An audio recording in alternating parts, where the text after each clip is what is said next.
Welcome to another teaching from perfectingtheworld.com.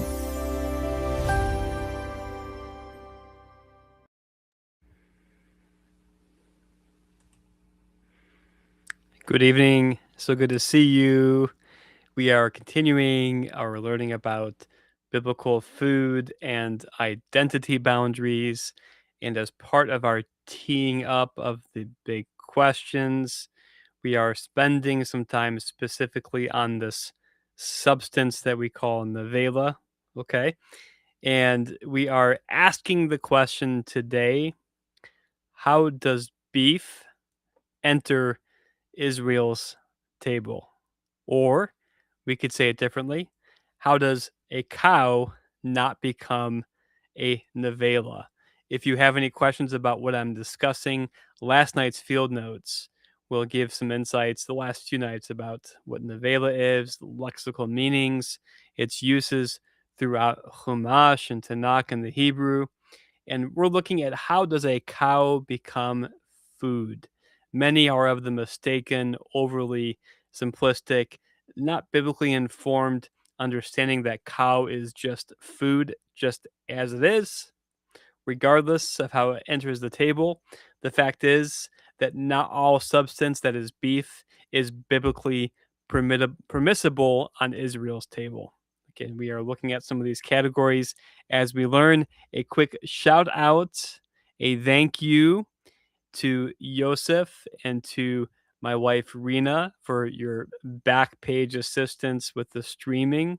If you could show appreciation to both of them and put a thank you wherever you are, stop what you're doing, put a thank you in the chat and thank them for their support. Rena is right now my wife behind the scenes with the streaming, as is Yosef, and just thank them for their support, for being present to help with questions and with technology. As a reminder, tomorrow we have the next Torah Tuesday session, part number 11 of Reclaiming the Image of God. And we are looking specifically at the creation story of Adam in Genesis chapter 2, verses 5 through 7. And we're going to look at that against the ancient Near Eastern context and against the Jewish context and against the Hebrew.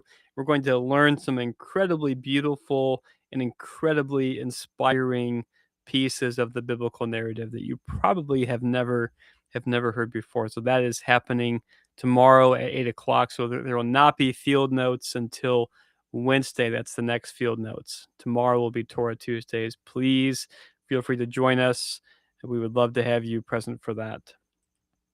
We have learned already that the tabernacle of Israel was in the midst of the camps of the children of Israel, both during the 1 year at Sinai and during the 40 years of wandering. In Numbers, this is Numbers 5:3, it says that they defile not their camps, asher ani shochein batocham, in which I am dwelling among them. God's presence was dangerously close during the time of the wilderness wandering and the time at Sinai. God's presence was dangerously close. And so the regulations that governed the living in those conditions were different than what happens when we arrive in the land. This is why we've been saying that the biblical framing of ritual purity is so different in Leviticus and Numbers than the concerns are expressed in Deuteronomy. Where in Leviticus and Numbers, the closeness of God's presence was a threat. The threat was to contaminate with death, to contaminate the sancta, the holy things of God, the places where God was able to connect physically with the world. Okay. The risk was contamination. And so the ritual purity, the ritual readiness, the uncleanness and cleanness regulations of these chapters are framed primarily around the presence of God. Where in Deuteronomy, there's a shift. There's a shift from the closeness of presence to regulations over food to food regulations that are framed around covenantal identity. It changes fundamentally. But we're going to learn today. We're going to learn the first half of this algorithm. Wednesday, God willing, we're going to continue with the next half. In both cases, food would enter Israel's table through this one word called zavach.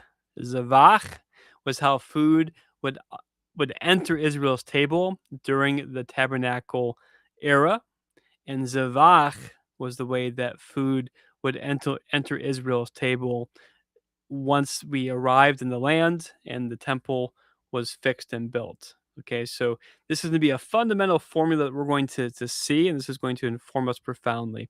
Leviticus 17 is given during the 1 year of time that we were at Sinai receiving the Torah. Okay, and it reads here, "V'daber Adonai el Moshe Lamor," and Hashem spoke to Moses, saying, "Daber el Aharon wa el Banah wa el kol bnei Yisrael." Speak to Aaron and to his sons and to all the children of Israel. Wa Marta aleihim, saying to them, "Ze hadavar asher ziwa Adonai Lamor." This is the matter that Hashem has charged you to do. At this time, the Mizbeach, the altar of Hashem, was in the midst of the camp. Keep this in mind. I can't say it enough. The tabernacle was in the midst of the camp.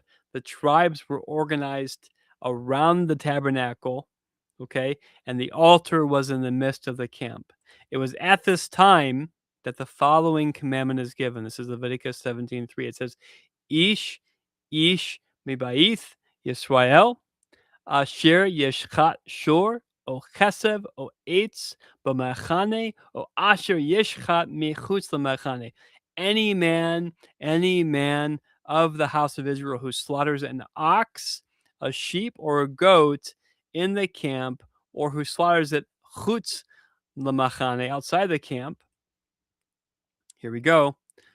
Al pathach ochel moed lo haviu lahachriv karban ladonai lifnei mishkan Adonai, and does not bring the cow, the sheep, or the goat to the door of the tent of meeting, bringing it near as a korban, a near offering to the Lord before the tabernacle of Hashem.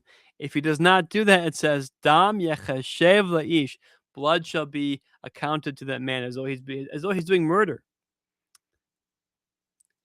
Hahu dam shafach, he has shed blood. When nechrath ha'ish, that person shall be cut off. Hahu mikerev amo, he shall be cut off from his people. Okay, we're going to unpack this meaning significantly as we go. But at this time, when a man desired, or a woman, or a family desired to eat a cow, a sheep, or a goat, these animals specifically, if they wanted to eat them, there was no such thing as chulin. There was no such thing as a common meal. All the food had to be brought first as a zavach at the mizbeach. It had to be slaughtered specifically at the mizbeach. Okay. Again, at this time, the tabernacle was in the midst of the Bnei Israel, the sons of Israel. It was in the midst, and every domestic animal had to be brought as a zavach before it was eaten. Continuing, this is verse 4 or 5, Leviticus 7. Lema'an asher yaviu Bnei Israel et sevechem asher hem zovchim al panei haseda v'havium ladonai al patach ohel moed, in order that the sons or children of Israel may bring their zavachim, their zavach offerings, that they are zavachim, it says, in the open field, that they may bring them to Hashem, to the entrance of the tent of meeting. El HaKohen, to the priest, was a vachu, to make a zavach, a zivche shalamim, an offering of fellowship or shalom, ladonai otham. I have deliberately, you can see this here, I have deliberately taken the word zavach and I have highlighted the root, zavach. Okay, you can see it.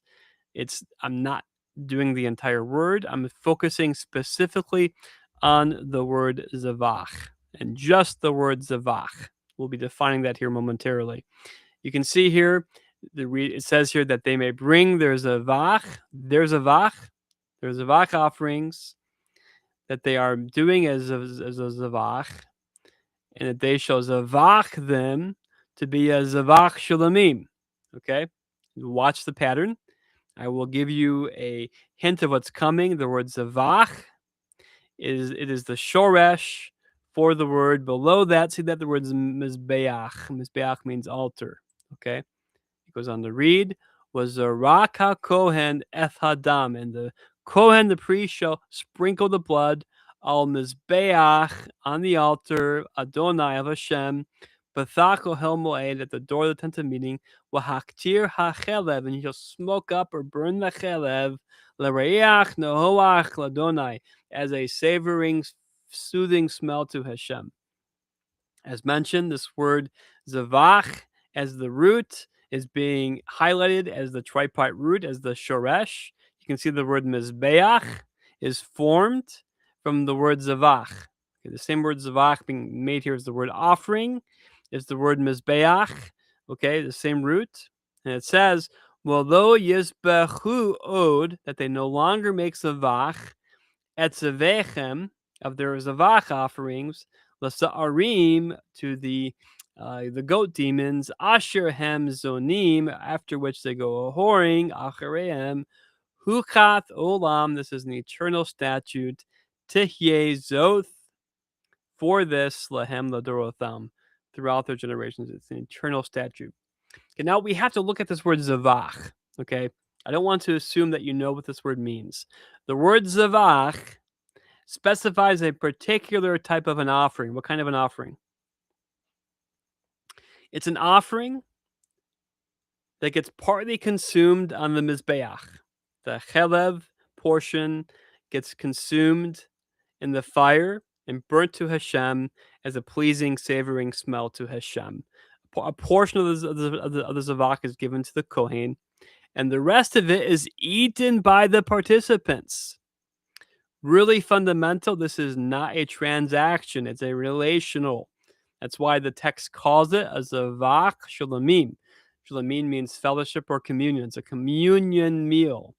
It's a meal that was shared within the family, within the clan, within the social unit. It was not a sin offering. It's not a payment. It's not a removal of guilt. This, by the way, the Pesach offering, the Passover lamb, was a zavach as well. Okay, that's why just to call the Passover a sin offering is to miss the fundamental grammar of the Torah. It is not a sin offering. It is not a transaction. It is a communion point, a fellowship point, a shared meal that conveys covenantal identity. Okay, as mentioned, the word zavach comes from the shoresh, the root mizbeach. Highly important. Highly important. A zavach cannot happen without a mizbeach. That's the innate, inherent logic and grammar of the Hebrew. You can't have a zavach without a mizbeach. That's how it should be read. Okay. The animals specified here in Leviticus 7, feel free to go back and read this passage, are the cows, the shore, the seh, the sheep, and the eitz, the goat. Just these animals. Okay, not the deer. Deer are not brought to the altar. Not the chicken. It's referring specifically to the cow, the sheep, and the goat. Okay. Let's specify the covenantal significance and act of the zavach. The zavach has 4 components. The first component is the consecration. It's the kedusha korban, the dedication, the sanctification, the setting aside of the offering. Maybe you don't know this, but once an animal has been dedicated to Hashem, either through a neder, an oath, through a shiva, an oath. Okay, a neder would be a vow, a shiva would be an oath. If it's dedicated to God, it is now prohibited for common use. It can't be used to work. It can't be used for common slaughter. It has to be dedicated and brought to the altar. The next step of the Zavak is the ritual slaughter. We will be spending more time on that in the next session. The next part is the allocation. The dam, the blood, is sprinkled on the altar on the Mizbeach. The chelev, the fat, the forbidden fat, is burned up and consumed in smoke. And the mishpat kohanim, the allotment to the kohanim, is given to the kohanim. I believe they receive the skin. I could be wrong on that, and the shoulder. And finally, this is really important, is the akila. The akila is the eating. Everybody participating in the zavach has to be in a state of altar readiness. Okay, they have to be tahara. Okay, they can't be tuma. They can't have uncleanness on them. They have to be ritually ready, ritually qualified to participate in the zavach. Now you can imagine every time you wanted to eat a hamburger, or you wanted to eat lamb chops or mutton, you had to be in a state of ritual purity at this time during the 41 years from Sinai until the arrival in the land. It actually lasted longer. It ended somewhere around the time when the temple became stable and was built, and we'll be studying that passage in the next session. But this was a tall order. If you wanted to eat any of these three animals, it had to come first as an offering, and you had to be in a state of ritual purity. Let's look briefly at the regulations for the Zavach Shalomim. This is Leviticus 7. It says, "Im ha'ochel ya'achel mi basar Zavach Shalomah." If he eats the offering of the Zavach with his uncleanness on him, sorry, I went ahead. If he eats it, but Yom HaShalishi, on the third day, Yiratzeh Hamachriv, the offering will not be acceptable to him. Okay. It shall be only eaten in the. This is important. So not only was the animal eaten in a state of ritual purity, but also it had to be consumed in the 3 days. Okay. Now we get to the next component, which we've mentioned already. It reads, "Wahanefesh asher tochel basar mizavach shulamim asher ladonai utumatho Allah v'nechratha hanefesh ahi meyamea." Any person that eats the flesh of the Zavach Shalomim, while his uncleanness is upon him, he's got tuma. What's the consequence? It's kareth, being cut off from the people. Okay, now, of course, this only pertained to the generation of the wilderness. If they eat in a state of uncleanness, of altar disqualification, particularly done intentionally. If you want to know what happens if it's by accident, Leviticus 5:2 addresses this specifically. If it says it was hidden from the person, but this is referring to the intentional eating of a zavach shalomim in a state of ritual contamination. Any domestic mammal that was offered had to be eaten. First of all, offered in a state of altar readiness before it could be eaten. Okay. This sheds more light on what's happening as we move into Deuteronomy 12:5. Okay? I'm hinting at what's coming tomorrow. Notwithstanding, you may eat and kill flesh in all of your gates. The unclean and the clean alike may eat of it. Okay, this is why. As this transition happens to the central sanctuary at the Mikdash, the temple, the regulations for clean and unclean don't apply. This is why at this time, the Jewish people don't hold by the regulations of ritual purity. Okay, if I step on a spider, or if my food becomes unclean because of some kind of a contamination, okay, I can still eat it. Okay, if I'm unclean because of some kind of a contamination, let's say a bodily emission or contact with a zavah, whatever it might be, I can still eat my hamburger. Okay, this is really important. But how did the food enter Israel's table is the question we're asking.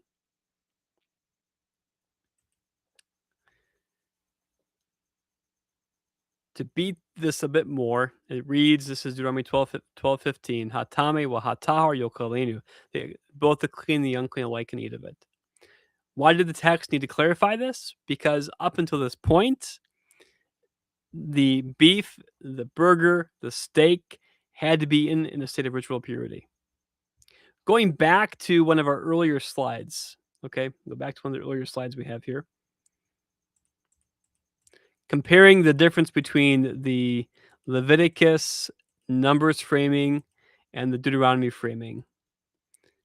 How did an animal arrive on Israel's table during the tabernacle era, during the wilderness wanderings, plus the year at Sinai?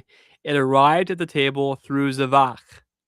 It had to be slaughtered at the altar, the blood sprinkled on the altar, that fat portions burned on the altar. It had to be slaughtered in a way that it was not nevela. Okay? It had to arrive at Israel's table through Zavach. Okay, really important.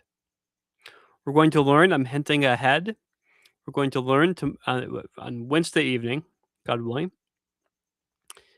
that the common table of Israel, the table that we see described in Deuteronomy 12:15, the table at which there's no need to maintain ritual purity, at the common table of Israel, how does meat, how does beef, how does cow arrive at that table? We're going to learn something dramatic, a dramatic use of the word zavach.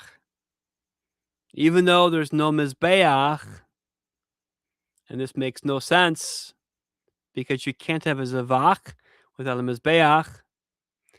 When we move to the covenantal identity framing of food boundaries and food regulations, the word zavach is still being used specifically to describe how the food qualifies for Israel's table.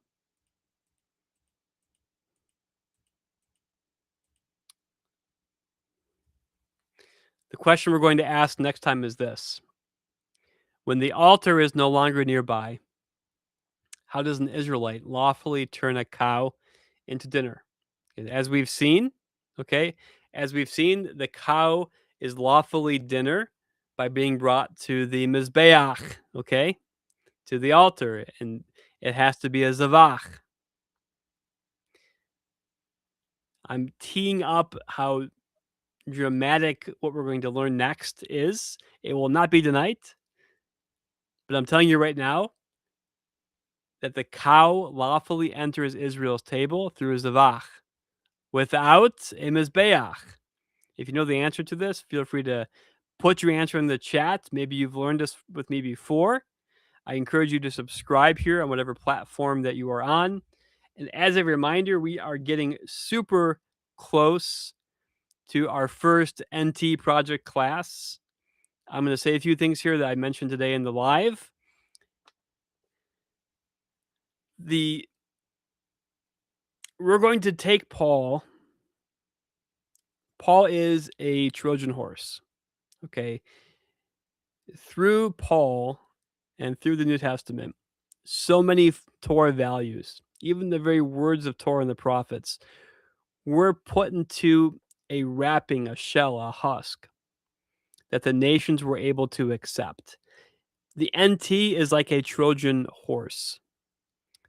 I have met so many people that came to love the Torah because they first fell in love with the Apostle Paul or the Gospels. The NT is like the secret weapon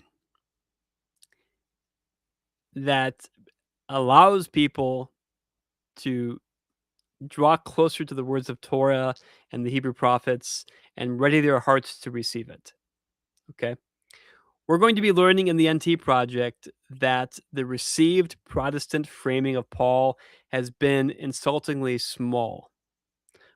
Paul's vision was not about personal salvation. It was not about forensic justification before a judge. It was about cosmic rectification. It was about Geula and the national redemption of Israel, leading to the bringing back of the nations from under the rogue administrations to which they were assigned as a punishment at Babel. This is going to be really huge learning. We only have 50 seats available for the live sessions. We're about 50% fill. We have a seat for you. If you are on the edge of wanting to know if you're going to join this or not, I highly encourage you to invest in your future. Join a community of serious learners who are asking the serious questions. Okay, this is a community that values patience and seriousness with the text over certainty. Okay, this is a community that is not looking for simple slogans. Okay, but we're looking for textual depth and textual seriousness and learning how to read these texts. We're starting with Ephesians 2 through Torah disciplined eyes. One of the radical realizations of scholarship over the last really 30 to 60 years was that Paul was a Pharisee, and he likely stayed a Pharisee his entire life. Not only that, but when you catalog all the different categories of teachings and ideas in the New Testament, we're looking at about 90 to 95% of them falling in the world of Pharisaic framing. When you allow Paul the permission to be himself, to be a Pharisee, when you allow Paul to seek the national geula of Israel and to present to you his paradigm and his framing for how that looks, the outcomes are very different. The Protestant Reformation is just background noise. Okay. Paul's vision was much bigger than just personal individual salvation. And the reality is, and this is really sad, the personal individual salvation paradigm, it makes Jews look bad. It makes us look as though we're legalists, as though we're trying to earn merit to assuage a divine wrath and to establish our own justice. That's not what we're doing. Jews have never done that. Never done that. That's never been part of our religion. Okay, we've never done that. And so when people put Paul in that frame, it makes us the boogeyman of legalism. It makes Jews bad, and this is part of where Martin Luther became anti-Semitic. This is part of where we get the end result of the Holocaust. Okay, that's a byproduct of justification by faith, a doctrine that Paul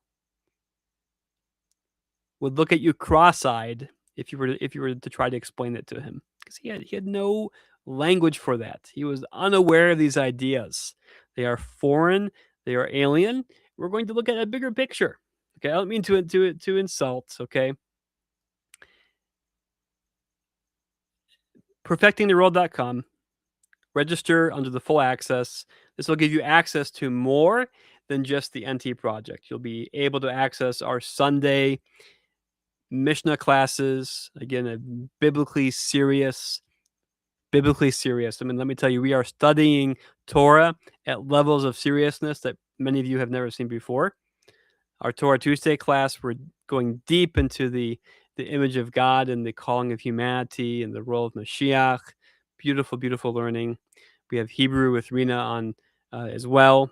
She goes into the mystical architecture of the letters of the Hebrew alphabet, and you will learn Hebrew. And of course, we have NT project. We actually have another project here coming up here soon. I can't say it just yet, but it's going to be equal in weight and the significance. We're excited to have you. Perfectingtheworld.com. Invest in what's going on here. I'm telling you, the conversations that are happening, the learning that's happening here, are going to become normative in the next 5 to 10 years. You will be ahead of the curve in your learning. Join us. We would be honored to have you. Perfectingtheworld.com. And awesome. Fantastic. Thank you for being here. Tomorrow at 8 o'clock, we have Torah Tuesdays. And I will look forward to seeing you then. Thank you so much.